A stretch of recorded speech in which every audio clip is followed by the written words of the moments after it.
Restitution ce matin à l'UNC des travaux du séminaire dédié à la préfiguration du Conservatoire botanique de Nouvelle-Calédonie. Une étape cruciale dans la conservation de la biodiversité donc unique de la Nouvelle-Calédonie. Le bilan des ateliers du séminaire de 2 jours a été présenté ce matin avec une feuille de route. Cet atelier a rassemblé 75 personnes. Aurélie Fourdrin, coordinatrice chez Endemia, explique ce qu'il faut retenir de cette restitution.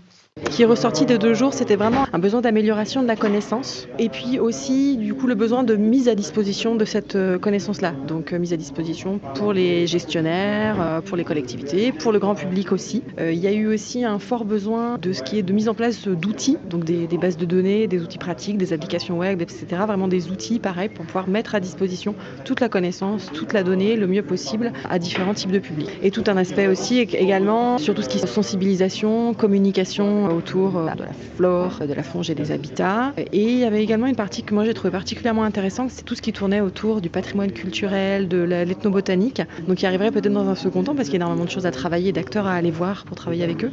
Mais c'est aussi des thématiques qui sont ressorties des ateliers de travail et qui intéressaient énormément de monde justement, se tourner aussi vers cet aspect-là.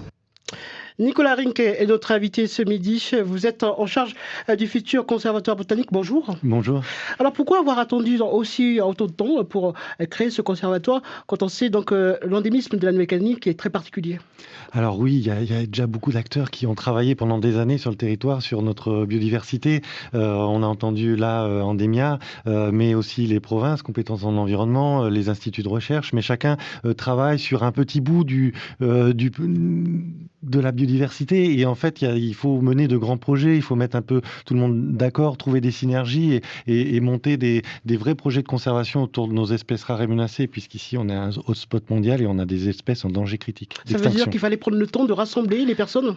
Alors voilà, l'occasion de ce séminaire, ça a vraiment montré des attentes de tous les partenaires pour s'unir et au travers du conservatoire mener des projets transversaux, comme l'a dit Aurélie à l'instant, sur la connaissance, mais aussi sur l'action pour préserver ces espèces, la multiplication d'espèces rares et menacées, la protection contre le feu, tout ça, c'est des actions qu'on va pouvoir coordonner au travers du conservatoire. Alors là, c'est une partie de ces missions. Reste la question du financement de cette structure. Qu'est-ce qui va financer la Calédonie ou une partie viendra de l'État?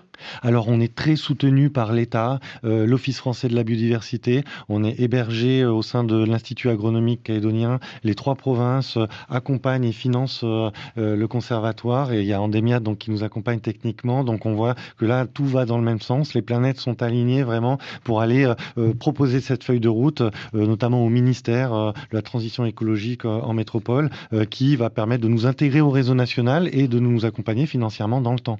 Alors tout à l'heure, vous parlez de la question des outils. Quels sont les outils qui vont vous permettre justement d'avancer les premières actions que vous allez mener plutôt?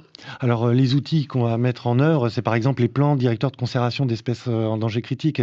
On en a un en cours en province nord, autour du Copeto, avec 10 espèces en danger critique d'extinction. À l'île des Pins également, un autre plan, et aux îles Loyauté. Donc c'est vraiment un outil pays qui va aller au plus près du terrain, au plus près des acteurs, et notamment lors du séminaire, il y avait la présence du Sénat coutumier, et donc vraiment travailler avec les airs sur la mise en œuvre de projets. Alors Nicolas Rink, très rapidement, a-t-on décidé déjà de l'endroit où va se trouver ce centre botanique?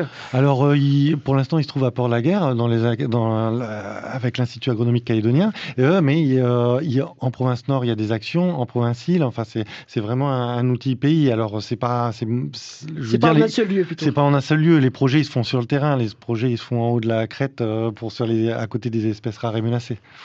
Nicolas Rink, donc en charge de ce futur conservatoire de Nouvelle-Calédonie, merci d'avoir accepté notre invitation ce midi. Merci beaucoup.